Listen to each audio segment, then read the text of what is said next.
Bonjour, je suis Jordi Fabre, je suis dans une des merveilles du monde, surtout dans le monde minéral.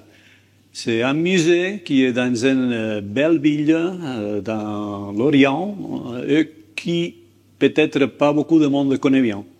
C'est le musée de Mime, qui a été créé pour un personnage que je vais vous introduire, qui n'est pas très connu et qui doit être beaucoup plus connu à cause de l'effort qu'il fait pour tenir ce musée, l'effort qu'il a fait pour le grandir et l'effort qu'il fait toujours pour le faire encore mieux. Cette personne, c'est Monsieur Salim Ede et on est au Liban avec le musée Mime. Bonjour Salim. Bonjour Jordi.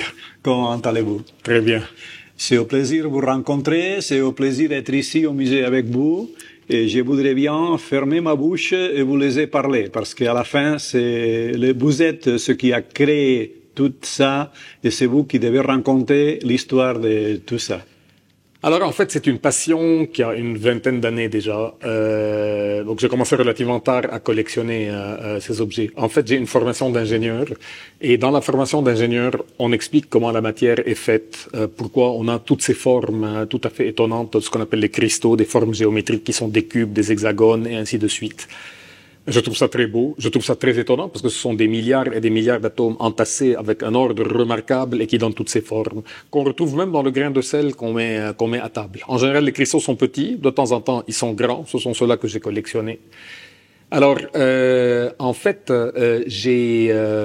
moi, je ne sais rien faire de mes mains, c'est-à-dire je ne sais pas peindre, sculpter, faire de la musique, etc. Donc, quand je vois des gens qui ont cette capacité de créer des choses avec leurs mains, je trouve ça extraordinaire. Et quand je vois que des choses se font dans la nature sans l'intervention de qui que ce soit, je trouve ça absolument extraordinaire. Donc j'ai commencé à collectionner ces objets-là il y a plus d'une vingtaine d'années. Et en 2004, j'ai eu l'idée de transformer ça en un musée. Parce que c'est très simple. Je me rappelais ce que ma grand-mère passait son temps à me dire. Tu sais, mon petit-fils, personne n'a jamais rien pris avec lui dans l'au-delà. Donc je vais pas embarquer tous ces objets avec moi dans l'au-delà. Donc je me suis dit, je vais les transformer en musée pour en faire profiter tout le monde. Et comme je suis libanais et plus précisément de Beyrouth c'est ma ville natale, j'ai décidé de l'installer au Liban. Et donc, on a inauguré le musée en 2013 et depuis, j'essaie constamment de l'améliorer. Donc, on a commencé par un musée de minéralogie, la minéralogie, donc les minéraux de toute la planète. On a ouvert ensuite une deuxième aile en 2016 consacrée à la paléontologie libanaise, spécifiquement libanaise. Et on est en train de travailler sur un troisième volet actuellement.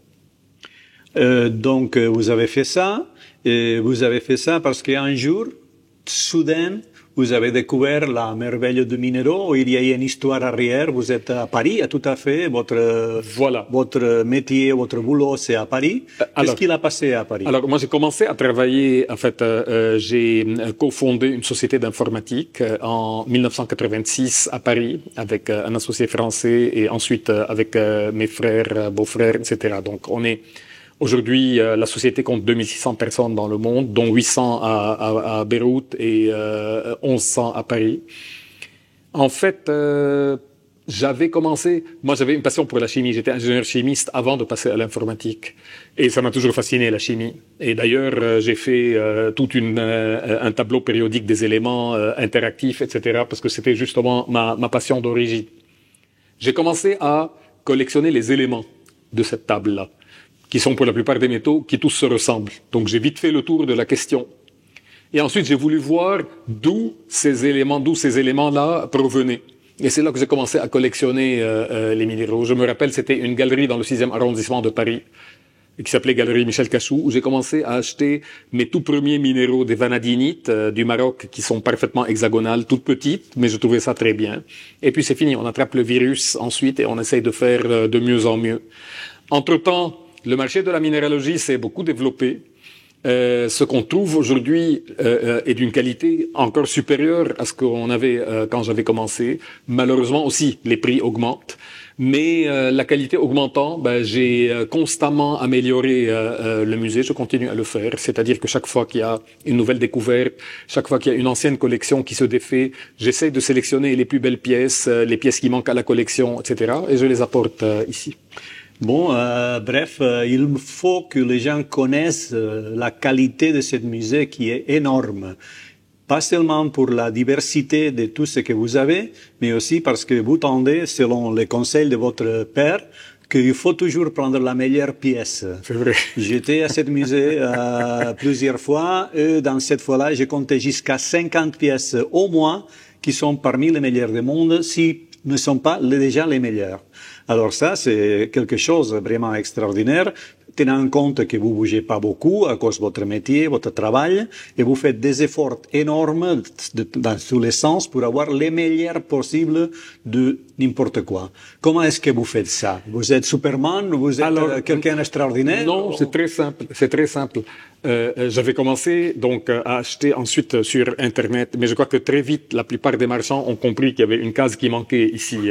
Donc chaque fois qu'il y a une de belles pièces qui passent, etc., ils me les envoient. Je sélectionne celles que je veux et je les achète.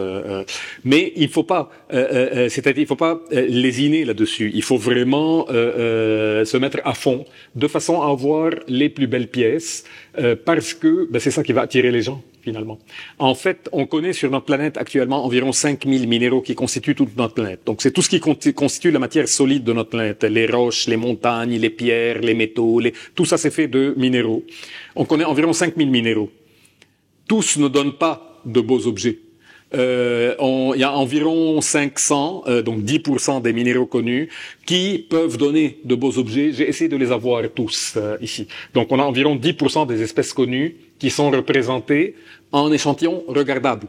Parce que sinon, on peut avoir aussi des échantillons de tous les autres minéraux, mais il faut des microscopes pour les regarder. Enfin, ça n'a pas vraiment d'intérêt pour les visiteurs qui ont envie de découvrir cette matière-là. C'est beaucoup plus des objets scientifiques.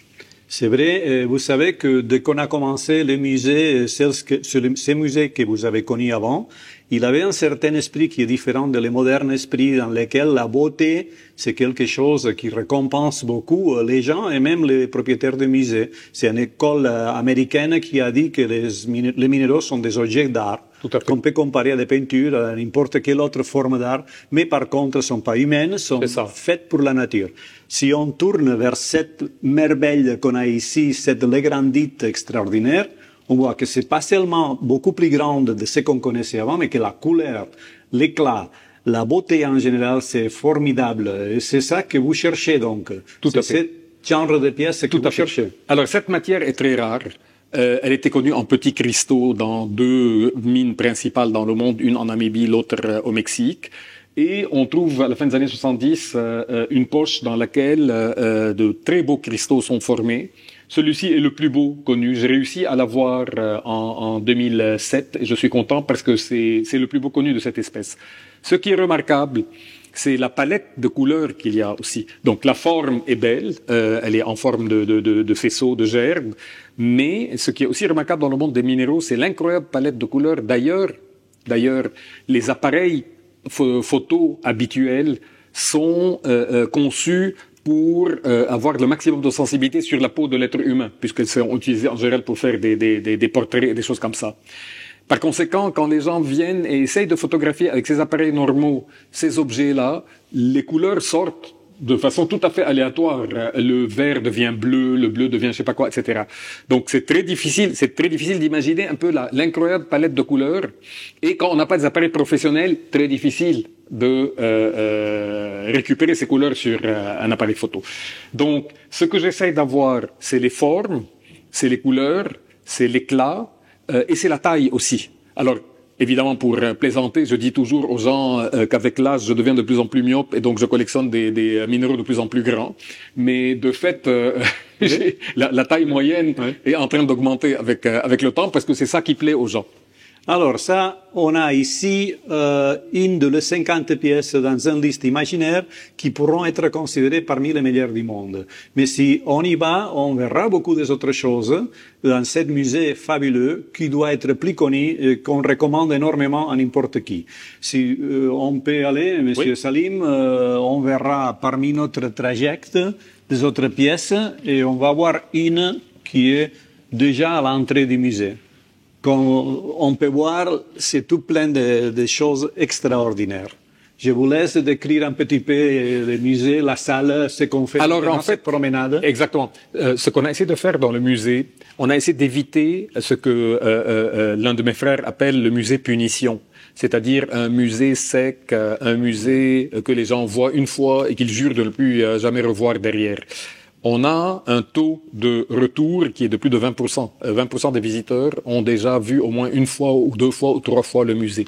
Donc on a essayé d'avoir une muséographie un peu originale, centrée sur la beauté des objets. Donc, pas beaucoup d'aspects scientifiques et autres, sauf si les gens ont envie de les télécharger. Il y a des QR codes, il y a tout ce qu'il faut pour télécharger toute cette information. Donc, on a découpé la partie minéralogie en 8 étapes distinctes, avec une histoire pour chacune des étapes, de façon à éviter l'enfilade monotone des vitrines que, évidemment, les gens ne trouvent pas très intéressantes en général. Si je ne me trompe pas, si on tourne, on voit là-bas, sans y rentrer, les coffres, les secrets, ou si vous voulez, on laisse pour que les gens soient attirés et viennent les boire. Exactement. C'est-à-dire ça, c'est la salle du trésor, qui est une des 8 étapes dont j'ai parlé. Et là, on a mis tous les minéraux précieux, c'est-à-dire or, argent, émeraude, diamant, rubis, saphir, topaz, etc. Ça ne veut pas dire que les autres étapes ne sont pas intéressantes aussi, mais c'est présenté de façon différente. Et voilà, comme ça, il y en a pour tous les goûts. Et à ce moment-là, on ne va pas leur montrer parce qu'on laisse les gens l'intérêt de venir et voir ce qu'il y a gardé dans cette cave où il y a les trésors des trésors. Alors, on ne va pas les montrer, pas pour qu'on ne veut pas, c'est aussi pour faire un certain désir de venir voir ce que vous avez gardé dans cette cave fabuleuse. Voilà. Alors, on va sortir, si vous voulez, on suit toute la promenade. Ça, par exemple, ici, on est dans l'entrée, qui est la première des 8 étapes de la minéralogie. On a 5 colonnes qu'on a utilisées comme mise en bouche un tout petit peu, où on a pris plusieurs minéraux. Là, on a une des plus belles azurites connues. L'azurite, c'est un carbonate de cuivre qui a une couleur bleu foncé, une très très belle couleur bleu foncé. Celle-là vient du Mexique. Elle est remarquable parce que les cristaux sont extrêmement acérés, bien lisses, extrêmement brillants, d'un bleu profond, qui contraste avec la matrice sur laquelle ils se sont formés et qui est totalement blanche. Donc ça fait un aspect vraiment extraordinaire. Il faut beaucoup de lumière, n'est-ce pas, pour faire ressortir la couleur, parce que la couleur est très sombre, mais elle est vraiment très belle. Et après ça, on va à l'entrée du musée, je vous suis. Alors, et on va voir ce qu'on peut considérer une des grandes bêtes, un des grands monstres que vous avez au musée, qui attire l'œil beaucoup et qui est hyper spectaculaire aussi. Là, nous sommes dans la deuxième étape du musée. On connaît environ 5000 minéraux. Ces 5000 minéraux ont été classés en 9 classes par les savants au 19e siècle en fonction de leur composition chimique. L'idée donc de ce couloir est de montrer un échantillon pour chaque classe. Voici un échantillon de la 3e classe qu'on appelle les halogénures, c'est-à-dire un halogène, chlore, fluor, etc., associé à quelque chose d'autre. Cette énorme pyramide rose qu'on voit ici, ça s'appelle une fluorite. La fluorite est un minerai qui est essentiel dans l'industrie, mais qui est aussi l'un des minéraux les plus collectionnés par les collectionneurs. Celle-ci est la plus grande qui a été trouvée en Suisse il y a 3 ou 4 ans. Elle s'est formée sur une plaque de granit. Elle a été trouvée très haut dans les montagnes, dans ce qu'on appelle le Plankenstock en Suisse. Elle a une belle couleur et un contraste remarquable avec la matrice qui est faite de granit, du quartz et d'autres minéraux. Comme vous avez très bien dit, ça doit être parmi les plus grandes jamais trouvées en Suisse. C'est aussi parmi les plus belles et c'est parmi les plus spectaculaires de tous les fluorites connus au monde. C'est pour ça que ce musée mérite la visite et mérite de connaître Monsieur Salim, connaître le musée et venir ici se régaler avec cet fabuleux musée. Venez tous, n'oubliez pas les mimes de Beyrouth au Liban.